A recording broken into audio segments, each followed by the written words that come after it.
What's going on, everybody? This is Corey Lee's Boxing, and we are back with another banger.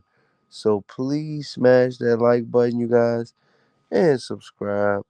And yeah, man, we're gonna talk Canelo Alvarez versus Edgar Berlanga. Went down Saturday night, at the T-Mobile Arena, on Cinco de Mayo, and it was an awesome, you know, show. It was an awesome show. Um, smash that like button as soon as you guys come in. Definitely smash that like button for sure. Let's get these likes up. Let's definitely get these likes up, you guys. Charles D in the chat, what's good? What's going on, my brother? How's everything going out there? No doubt, no doubt. Um, but yeah, man, I want to talk this Canelo Alvarez versus Edgar Berlanga. It went down this past weekend. A lot of eyes were on it. A lot of people were actually watching this fight. And a lot of people wanted to know what Edgar Berlanga could do. Being at 168 pounds and being the younger, some would say bigger, and some would say stronger fighter. But we know boxing is not all about physicality. It's about mentality and mental. You know, I feel like 80% of the sport is mental. And I feel like Canelo Alvarez was placing his punches very well Saturday night. He did very well. He threw punches and bunches, and he kept Edgar Berlanga on his toes, all night long. Smash that like button and subscribe, you guys. It's Coily Boxing, and we're back with another banger. He had kept him guessing all night long. Edgar Berlanga was guessing, and he caught up to him in the third round, and that's what you see in front of you. Edgar Berlanga right on his butt. Sitting down. He got sat down. Um, by a punch that he didn't even. I truly didn't think he seen coming.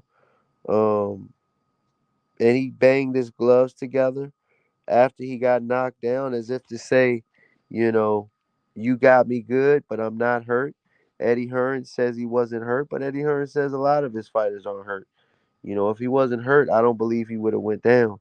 So at some point in time, he was definitely hurt. But I think he rallied back pretty good. He still lost pretty much every single round, you guys. You guys got to understand some of the scorecards were 118 and 109. And that's not giving Edgar Berlanga a whole lot of rounds at all. And you guys got to understand Edgar Berlanga, came into this fight as a heavy underdog. Um, but he showed that he had perseverance and he showed that he could stay in there and trade with, arguably the best fighter in the sport of boxing is Canelo Alvarez. And Canelo Alvarez showed that he still has very, very good technique. I don't think his power carried as much as people might have thought it would have at 168 pounds. Um, Edgar Berlanga is a big 168 pounder, but at the end of the day, you know, everybody has a plan until they get punched. You know, um, Quoted by Mike Tyson, one of the goats. And that's true. And Edgar Berlanga probably had a really good plan and a really good game plan, but he wasn't able to execute it because Canelo Alvarez was just one step ahead of him all night. He was really, really on his, gas pedal. And Canelo Alvarez wasn't letting up. He wasn't letting Edgar Berlanga get past him. He wasn't letting Edgar Berlanga get one up on him. Even though Edgar Berlanga caught Canelo with some pretty good shots, they were far few in between. And when they're far few in between, and you got laid out almost, in the third round, you definitely got dropped. Um, that showed you that Canelo Alvarez, still has power, respectable power. where he can still catch you. Um, but Edgar Berlanga, I feel like, didn't respect Canelo Alvarez power um, that much. He did have a level of respect for Canelo Alvarez's power. That's why I feel like he just didn't come in there swinging wildly. But at the end of the day, this is boxing, and skills pay the bills. And it wound up being a 12-round unanimous decision win by Canelo Alvarez, and it was a even though it was a lopsided scorecard, it was a to me it was a hard fought win for Canelo because Berlanga can bang as well. And Berlanga caught Canelo Alvarez with some pretty good shots. Like I said, it wasn't a whole lot of um, punches, but he got enough. He got hit enough where in the post fight press conference, when you looked at Canelo Alvarez's face, you was like, he's been in a fight. Some of the fights that Canelo Alvarez has been in, you can't tell if he fought or not. His face isn't that marked up. But this fight, Edgar Berlanga definitely tagged Canelo Alvarez, a respectable amount of times, but not enough times to win the scorecards or win anybody hearts over, as if to say he can beat top tier talent. I still think Edgar Berlanga is a second, third tier fighter, and that's be giving Edgar Berlanga plenty of respect in the sport of boxing. Um, but you got, your you got your Noe Inoue's of the world, your Alexander Usyk's, Terrence Crawford, all undefeated and all top tier talent, and all top tier world champions. You got Javante Tank Davis as well.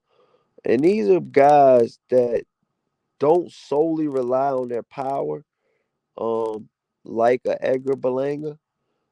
And they have a plan B, C, D, and E if necessary. So, and they have different gears, so um and we just seen with us, Stephen Fulton Jr. He just had a fight where he was life and death in that fight, against a Mexican that already had multiple losses on his resume. But Fulton got dropped a couple times, but that showed you how good Inoue is to not only stop Fulton but finish him. You know, Fulton just won a close, unanimous, a split decision win. Um, versus a aging veteran, but a still good fighter in the sport of boxing. But that just goes to show you the level that you know Inoue's on. To be able to stop Fulton, and I don't think Fulton is fully recovered because that's another thing. When you take very, very brutal knockout losses, it does something to your career, and it does something to you as a person. And I think that Inoue, you got to put him at the top with the Canelos, with the Usyks of the world, and with the Terrence Crawfords of the world. But the reason why I was bringing up Inoue is because he has that killer instinct. He has that instinct where, see, if he has you hurt, he's trying to finish you ASAP. And for some reason, I don't know if Canelo Alvarez respected Berlanga just enough to not do what I'm about to say that he should have done, I feel. But I think if you get a fighter hurt and you drop him the way you dropped Edgar Berlanga, you know, I'm on him pause for the rest of the round, and the next round as well. You know, I have to exactly strategically finish him, smash that like button, you guys. Let's get these likes up, and I think Canelo Alvarez, he's been, chirping about fighting the, Demetrius Bivol if he beats under one huge and monumental boundary and under one stipulation is that if Bivol beats Ultra Better Beef, which I don't think he's gonna do, that he should be able to fight Demetrius Bivol. You know, Canelo Alvarez wants to fight Demetrius Bivol. But what I'm trying to tell you guys at home is you need to understand that Demetrius Bivol is not going to be Archer Better Beef, in my personal opinion. And I've been saying this for years. Archer Better Beef is a once in a lifetime fighter. Facts. This is stuff I've been saying for 5 years now. And for Canelo Alvarez to notice, I feel like other fighters know how good other fighters are because they're a fighter and they know certain, techniques, certain styles, certain, movements, certain power, and I really truly feel that Canelo Alvarez is throwing this big hurdle in front of Bivol because he knows Bivol isn't going to win. And not only that, if you're Canelo Alvarez, why do you make an exception to Better Beef? What if Better Beef wins? What if Better Beef wins? Are you going to fight him? Fuck no. Let me answer that for you. And fuck no. Not only does he want to fight Bivol at 175, he wants to fight Bivol for all of the belts at 175. So that's why he said if he beats Archer Better Beef. But that's a big if. And that's an if that I don't think is going to happen. I think Better Beef is going to stop Bivol in dramatic fashion. But I can tell you a more precise round, and I can give you a better breakdown after I see fight week and the weigh-ins. Because it really comes down to the weigh-ins and how hard was it for these guys to make this weight. I know Archer Betterby is a big 175 pounder. So for him to come down, he's coming down from north of 200. Facts. I mean, shit, he used to fight in cruiserweight, and heavyweight in the amateurs. So I mean, in the amateurs, So you guys got to understand, man. Demetrius Bivol versus Canelo Alvarez will happen. I'm not gonna say it's never gonna happen, because it is gonna happen. But you're not gonna Bivol would, to me, and I don't wish bad upon anybody, but I really truly feel that Demetrius Bivol after the Archer Betterby fight will never be the same in my eyes. I really don't think that Demetrius Bivol knows what he's getting himself into. I think he's been hyped up. I think he's been fed that, he can beat Better Beef because Better Beef does have holes just like any other fighter. No fighter is perfect. But those holes that Demetrius Bivol thinks is going to be there against Archer Better Beef are far few in between. And for him to fight a caliber of fighter, and for him to be able to beat a caliber of fighter like Archer Better Beef, that is one of the only, if not the only, active champion with 100% KO ratio, meaning he knocked out every last champion he's been in the ring with and every last fighter he's been in the ring with. Archer Better Beef, you guys, you ladies and gentlemen at home, has never, and I repeat, never depended on the judges and what they were going to say or what they were going to do. He's the judge, prosecutor, and lawyer. in this instance. And you guys gotta understand, man, that Archer better be training, just his training alone, not even his boxing IQ, but just the training is next level. To fight at that caliber and that level that Archer better be is fighting at is probably the only way to train to get the results that he wants.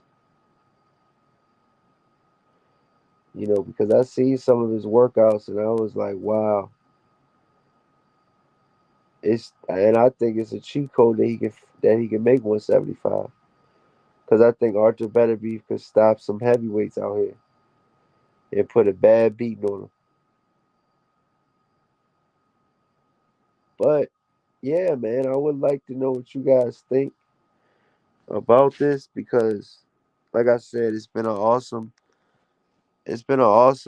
fight so far.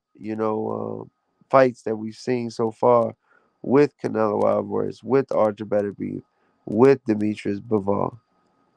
But if you want to call out Demetrius Bivol, if you're Canelo Alvarez, you gotta call out the guy that beat the man that beat the man that beat the man is gonna be Artur Beterbiev. Because Canelo was the man, then he lost to Demetrius Bivol, and then Demetrius Bivol was quote unquote the man, and then you know, like I said, right now with all of these new promoters and new money going around boxing, these fights can be made, and they can be made with relative ease now if it's really that high in demand. Because Turkey Al-Shi is willing to pay, and that's what you need in boxing. You need somebody that's on the outside looking in that can set that money up right, where it'll be worth these fighters' time and promoters' time.